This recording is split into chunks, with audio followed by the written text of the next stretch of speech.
Hello नमस्कार दोस्तों, आज हम पढ़ेंगे रेशियो एंड प्रोपोर्शन। देखिए दोस्तों, ये टॉपिक अपने आप में एक बहुत बड़ा टॉपिक है। इसमें कुछ बेसिक चीज़ें हैं तो कुछ हाई लेवल कॉन्सेप्ट है। अब जरूरी तो नहीं है मेरे दोस्तों कि एग्जामिनर आपसे हाई लेवल वाली चीज़ें ही पूछे, हाई लेवल वाले सवाल पूछे, बेसिक चीज़ें भी तो पूछ सकता है। तो आज हम लेकर आए हैं उन्हीं बेसिक चीज़ों के रेशियो एंड प्रोपोर्शन में। देखिए दोस्तों, अनुपात होता है, समानुपात होता है, वर्गानुपात होता है, घनमूलानुपात होता है, मध्यानुपात है, तृतीयानुपात है, चतुर्थानुपात, पता नहीं क्या क्या चीज़ें होती हैं। तो आज इन्हीं सारी चीज़ों का निपटारा आज के इस क्लास में करने वाले हैं मेरे दोस्तों। तो बने रहिए आप क्लास के एंड तक। करते हैं क्लास की शुरुआत। देखिए, दो चीज़ें होते हैं, अनुपात और समानुपात। अनुपात को आप सब जानते हो, मैंने पहले भी बताया है कि अगर मैं किसी संख्या a में b का भाग दे दूं तो इन दोनों संख्याओं का जो भागफल है वही अनुपात कहलाता है, और इसे हम प्रदर्शित करते हैं a अनुपात b से। इसमें कोई दो राय नहीं है, बस ये सब जानते हो आप इस चीज को, अनुपात को। बात करते हैं समानुपात की, तो समानुपात को आप जानते हो लेकिन आधा अधूरा जानते हो मेरे दोस्तों। तो आज मैं पूर्ण रूप से परिचित कराता हूं आपको समानुपात। समानुपात क्या होता है? तो अगर मैं दो अनुपात ले लूं और दोनों अनुपातों को बराबर कर दूं तो उसे समानुपात कहते हैं। कैसे, समझिए। देखिए, मैं ले लेता हूं कोई भी एक अनुपात, जैसे मैंने ले लिया 2:5। तो ये अपने आप में एक रेशियो है, 2/5 के रूप में इसे लिख सकते हैं। और एक अनुपात और लूंगा मैं मेरे दोस्तों, जो मैंने ले लिया 6:15। क्या ले लिया? 6:15। ये दो रेशियो ले लियो मैंने, अलग अलग रो में दो रेशियो ले लिए। अब इनके बराबर ही करना है मुझे, इन दोनों रेशियो को मैं बराबर कर देता हूं, तो इसे ही हम समानुपात कहते हैं। इसे एक चिन्ह से प्रदर्शित किया जाता है, डबल रेशियो से। ये डबल रेशियो के साइन से इसे प्रदर्शित किया जाता है दोस्तों, ठीक है। अब ये दोनों राशियां बराबर हैं, यानी कि जो ये 2:5 हैं और 6:15 हैं, ये आपस में बराबर हैं दोस्तों। अब वो कैसे बराबर हैं? देखिए, जो ये 2 और 15 हैं, इसको हम a अनुपात b बोल सकते हैं। समानुपात, इसको हम c अनुपात d बोल सकते हैं दोस्तों, ठीक है। तो a बराबर 2 हो गया, b बराबर 5, c बराबर 6 और d बराबर 15 हो गया। अब देखें, जो ये a और d है, a और d या 2 या 15 है, इसको हम बोलते हैं बाहरी राशियां। क्या बोलते हैं? बाहरी राशियां। तो ये बाहरी राशियां, ठीक है। और जो ये अंदर वाली बची b और c, यानी 5 और 6 बचा, इसको बोलते हैं माध्यमिक राशियां। अंदर वाली राशियों को माध्यमिक राशियां बोलते हैं। और मेरे दोस्तों, जो बाहरी राशियों का गुणनफल होता है, यानी कि 2 और 15 का गुणनफल होगा, वो माध्यमिक राशियों के गुणनफल के बराबर होता है। यानी कि अंदर वाली जो राशियां हैं 5 और 6, इनके मल्टीप्लाई के बराबर होता है। अब देखें, और ये बात साबित होते हैं तभी तो जाकर इसे समानुपात कहेंगे हम। अगर ये दोनों अनुपात बराबर साबित ना कर पाए हम, तो फिर काय का समानुपात है ये? तो देखे, 2 × 15 करूंगा मैं तो कितना आता है? 30 आता है, ठीक है। बराबर 5 × 6 करता हूं तब भी 30 आता है। तो हो गया ना मेरे दोस्तों साबित। यही तो प्रूव करना होता है, तो इसे बोला जाता है मेरे दोस्तों समानुपात। अब आप सोच रहे होंगे कि सर ये क्या बता रहे हो, आप तो सवालों पे आइए डायरेक्ट। सवाल कैसे आएंगे, कैसे बनेंगे सवाल? तो दोस्तों, सवालों पे भी आएंगे, सब्र कीजिए। और सवाल बहुत ही इंटरेस्टिंग बनते हैं, बहुत बेसिक लेवल के सवाल, ठीक है। सवाल सीखने से पहले चतुर्थानुपाती को समझते हैं। चतुर्थानुपाती को पहले क्यों पढ़ रहा हूं मैं? क्योंकि ये भी समानुपाती से मिलता जुलता एक वर्ड है मेरे दोस्तों। वो कैसे देखें, मैं कोई भी 3 राशियां लेता हूं a b c, मैंने मेरी मर्जी से ले ली a b c, और इन a b c राशियों का जो चतुर्थानुपाती है वो मान लो x है। तो इस x को कैसे निकाल सकते हैं हम? चतुर्थानुपाती को कैसे निकालेंगे x के वैल्यू? तो ये भी बिल्कुल वही बात है, a अनुपात b समानुपात c अनुपात x कर देंगे। यहाँ से d गायब हो गया और x आ गया मेरे दोस्तों, और इसे x के वैल्यू हमें निकालनी है, और इसी को हम चतुर्थानुपाती बोलते हैं दोस्तों। जो x की वैल्यू आएगी वही चतुर्थानुपाती निकलते हैं। तो कैसे निकालेंगे दोस्तों? इसमें भी वही बाहरी राशियां, बाहरी राशियों का गुणनफल करो आप, a × x कर दिया आपने। जो बाहरी राशियों का मल्टीप्लाई होगा वो माध्यमिक राशियों के मल्टीप्लाई के बराबर होता है मेरे दोस्तों। तो माध्यमिक राशियां क्या है? b × c। ये कर दी मैंने b × c। मुझे x की वैल्यू निकालने है और कोई मतलब नहीं, मुझे तो x की वैल्यू चाहिए। तो x की वैल्यू कैसे निकालूंगा मैं? b × c अपने जगह सेफ है, बटा में ये a चला जाएगा। तो इस फॉर्मूले के माध्यम से मैं इस x की वैल्यू निकाल सकता हूं, जो अपने चतुर्थानुपाती कहलाता है मेरे दोस्तों। अब समझिए आप सवाल। देखिए, समानुपाती और चतुर्थानुपाती में ज्यादा कोई डिफरेंस नहीं मेरे दोस्तों, अभी आपको समझ में आएगा।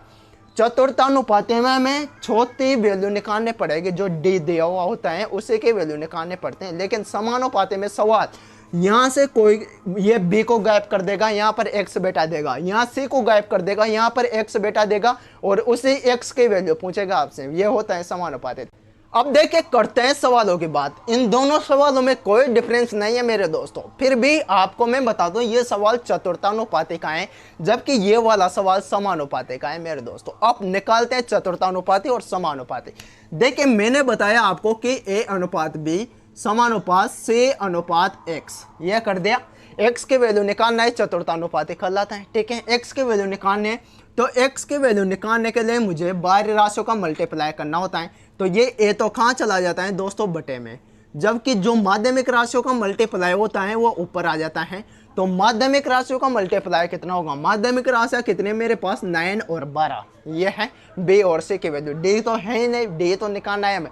तो 9 × 12 करता हूँ मैं, तो कितना आता है दोस्तों 108, बटे में एक की जगह क्या लाऊंगा मैं 5। अब भाग दे दो आप, तो कितनी बार जाता है दोस्तों 2 पंजे 10, ठीक है, 1 पंजे 5 और 6 पंजे 30, यानी कि 21.6 आपका आंसर आता है और यही चतुर्थानुपाती निकल कर आता है मेरे दोस्तों। अब बात करें इस सवाल की, इसमें करना है आपको समानुपाती ज्ञात, लेकिन इसमें x कहाँ दिया हुआ है b की जगह पर। तो चतुर्थानुपाती और समानुपाती में यही डिफरेंस है। चतुर्थानुपाती में हमेशा x की वैल्यू चौथे स्थान पर दी होगी और चौथे स्थान की वैल्यू आपको निकालनी होगी, ठीक है। जबकि समानुपाती में कहीं भी x आ सकता है और उसी x की वैल्यू आपको निकालने। तो अब देखे मैं क्या करता हूँ, बाहरी राशियों का मल्टीप्लाई, तो 8 × 0.75 ये कि मैंने बाहरी राशियों का मल्टीप्लाई, ठीक है, बराबर अंदर की राशियों का मल्टीप्लाई 5x, ठीक है, 5 × x कर दिया। अब x की वैल्यू निकालनी है, तो ये 5 कहाँ जाएगा दोस्तों, यहाँ पर आएगा ये 5, ठीक है, यहाँ पर आ गया ये 5, तो x की वैल्यू निकल कर आ जाएगी, क्या निकल कर आ जाएगी, x की वैल्यू। अब ये कितने बार कटेगा, 0.15 बार और मल्टीप्लाई कितना 8, ठीक है, x बराबर आता है ये। अब मल्टीप्लाई कर लो, यही आपका आंसर है दोस्तों, यही आपका आंसर होगा। तो इस प्रकार आप समानुपाती निकाल सकते हो। कहीं भी ये x b की जगह c पर भी आ सकता है और यहाँ पर वैल्यू दे देगा आपको और c की वैल्यू निकालो। इस प्रकार से समानुपाती निकालते हैं दोस्तों। नेक्स्ट आता है आपका मध्यानुपाती। मध्यानुपाती क्या होता है, तो मैं बता दूं आपको, a तथा b कोई दो संख्या ले ली मैंने, a और b, तो a और b का मध्यानुपाती क्या होगा, a × b कर दो आप, a और b का मल्टीप्लाई कर दो और उनके लगा दो रूट, a और b का मल्टीप्लाई करके रूट निकाल लो, यही आपका मध्यानुपाती होता है। जैसे मुझे निकालना है 6 तथा 24 का मध्यानुपाती, तो ये कैसे निकालेंगे हम, तो मेरे पास सीधा सा आइडिया है, रूट लगाया मैंने, 6 और 24 का मल्टीप्लाई कर दो, तो 6 × 24 कितना होगा 144, कितना 144 कर दिया। अब 144 का वर्गमूल कितना होता है मेरे दोस्तों, स्क्वायर रूट कितना होता है 12 होता है मेरे दोस्तों, कितना 12 होता है। तो ये 12 ही आपका 6 और 24 का मध्यानुपाती होगा दोस्तों, ठीक है। बात करते हैं सेकंड सवाल की, तो सेकंड सवाल में क्या है, वही हमें रूट में क्या करना है, दोनों संख्याओं का मल्टीप्लाई कर देना है। जब आप 0.02 का मल्टीप्लाई 0.32 से करते हो तो क्या आता है मेरे दोस्तों, आप पॉइंट को भूल जाइए, ओनली 32 और 2 याद रखो। तो 32 × 2 कितना होगा 64 होगा, कितना होगा 64 होगा। और पॉइंट कहाँ आना है, 2 संख्या है तो ये लो और 2 संख्या है ये लो, यानी कि 4 अंक के बाद में पॉइंट आएगा। तो ये 2 पॉइंट और लगाओ यहाँ, 2 0 और ये 0, ठीक है।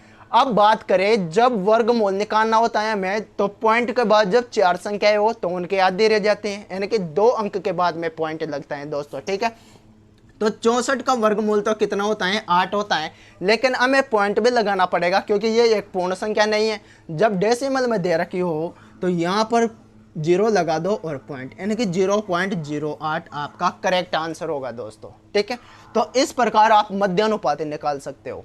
अब आते हैं दोस्तों तृतीय अनुपाती पर। तो तृतीय अनुपाती क्या होता है, मैं 2 संख्याएं लेता हूँ a और b, ये a और b 2 संख्याएं ली, माना इनका तृतीय अनुपाती x है और इसी x की वैल्यू आपको निकालने है। अब आपके पास 4 संख्याएं होना जरूरी है समानुपाती में, तो लेकिन यहाँ तो 3 ही संख्या है। तो मैं क्या करूँगा कि आपको लेनी होती थी a अनुपात b समानुपात c अनुपात d, ठीक है, ये लेना होता था आपको, लेकिन आपके पास ये c नहीं है दोस्तों, ओनली a b और d है आपके पास, ये है b है और x है और ये c गायब है आपका। तो c की जगह क्या रखोगे आप, सी की जगह क्या रखना है आपको, तो दोस्तों आप कुछ नहीं करना, इस बी को ही एक बार रिपीट कर दो मेरे दोस्तों, बी को यहाँ लिख दो और ये एक्स कर दो, और इस एक्स की वैल्यू निकालना है आपका तृतीयानुपाती कहलाता है। बस कुछ नहीं करना है, एक्स की वैल्यू निकालो, तो बाहरी राशियों का गुणनफल यानी कि a इंटू एक्स कर दिया मैंने, बराबर माध्यमिक राशियों का मल्टीप्लाई, तो माध्यमिक राशियां b इंटू बी करूंगा तो बी स्क्वायर, जब x की वैल्यू निकालनी है तो बी स्क्वायर अपॉन ए, बी स्क्वायर अपॉन ए, और यही आपका क्या कहलाता है दोस्तों, तृतीयानुपाती। अब मेरे दोस्तों एक सवाल कीजिए आप, 16 और 24 का तृतीयानुपाती निकाल के बताइए मुझे कमेंट में। देखिए 16 और 24 का आपको तृतीयानुपाती निकालना है, तो क्या करोगे आप, 16 अनुपात 24 ये तो कर दिया आपने, लेकिन काम क्या होता है, सी नहीं है अपने पास, क्या नहीं है, सी नहीं है, तो इस सी की जगह आप इस 24 को ही रिपीट कर दो ना दोस्तों, ये 24 रिपीट कर दिया, अनुपात x लगा दिया मैंने। अब बाहरी राशियों का मल्टीप्लाई यानी कि x और 16 का मल्टीप्लाई कितना होगा, ये कर दिया मैंने x मल्टीप्लाई 16 बराबर भीतरी राशियों का अनुपात यानी कि माध्यमिक राशियों का गुणनफल, तो 24 इंटू 24 कर दिया, इस 16 को भी जो आप नीचे, तो 24 इंटू 24 बटा 16 ये कर दिया मैंने। 4 से काट दो दोस्तों, 4 बार कटेगा, ये 6 बार कटेगा, 4 से ये 6 बार कटेगा, तो x बराबर 6 इंटू 6 बराबर कितना आंसर आता है दोस्तों, 36, और ये 36 ही आपका तृतीयानुपात है। तो इस प्रकार से आप तृतीयानुपात में निकाल सकते हो, ये बेसिक चीज़ें हैं दोस्तों, और ये चीज़ें आपके जो अगर एग्जामिनर जब बेसिक से पूछना चाहेगा ना, तो इसी प्रकार के सवाल पूछेगा वो आपसे रेशियो एंड प्रोपोर्शन में। समझते हैं दो चीजें और दोस्तों, एक होता है वर्गानुपात, दूसरा होता है वर्गमूलानुपात, और ये आपस में एक दूसरे के उल्टे सुलटे होते हैं। होता है गणानुपात और घनमूलानुपात, ये भी आपस में एक दूसरे के उल्टे सुलटे होते हैं। मुझे करना है जैसे 2:3 का वर्गानुपात निकाल ले, 2:3 का वर्गानुपात निकाल ले, तो मेरे दोस्तों इनका स्क्वायर कर दीजिए आप, क्या कर दीजिए स्क्वायर, तो 2 का स्क्वायर 4 होगा और 3 का स्क्वायर 9 होगा, और यही इनका वर्गानुपात होगा मेरे दोस्तों। मैं बता दूं आपको 4:9, इनका वर्गमूलानुपात निकाल ले, क्या निकालना है, वर्गमूलानुपात, तो इनका वर्गमूल कीजिए आप, स्क्वायर रूट कीजिए, इनके 4 का वर्गमूल कितना 2, ठीक है, और 9 का वर्गमूल कितना 3, और ये आ गया आपका वर्गमूलानुपात। आपस में एक दूसरे के उल्टे सुलटे होते हैं दोस्तों। बात करता हूं घनानुपात और घनमूलानुपात की।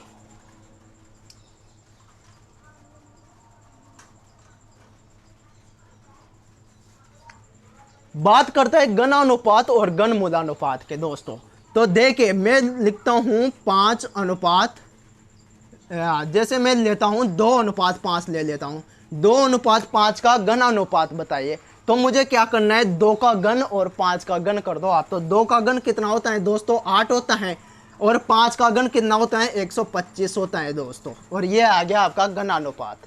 अब बात करते हैं घनमूलानुपात की, तो घनमूलानुपात क्या होता है, जैसे मैंने ले लिया 8:27, इसका निकाले आप घनमूलानुपात, तो घनमूलानुपात नाम से ही पता चल रहा है हमें घनमूल निकालना है, तो 8 किसका घन होता है दोस्तों 2 का होता है, तो 8 का घनमूल कितना होगा 2 होगा, और 27 का घनमूल कितना होगा दोस्तों 3 होगा, तो ये 2:3 इसका घनमूलानुपात है मेरे दोस्तों। आपस में उल्टे सुलटे होते हैं दोनों, तो आए समझ में। तो ये थी आज की क्लास दोस्तों, मिलते हैं नेक्स्ट क्लास, तब तक के लिए सभी को राम राम सादर बनते हैं प्रणाम मेरे दोस्तों। चैनल को दबाकर सब्सक्राइब कीजिए ताकि आगे आने वाली कक्षाएं भी आप सबसे पहले देख पाओ मेरे दोस्तों, ठीक है।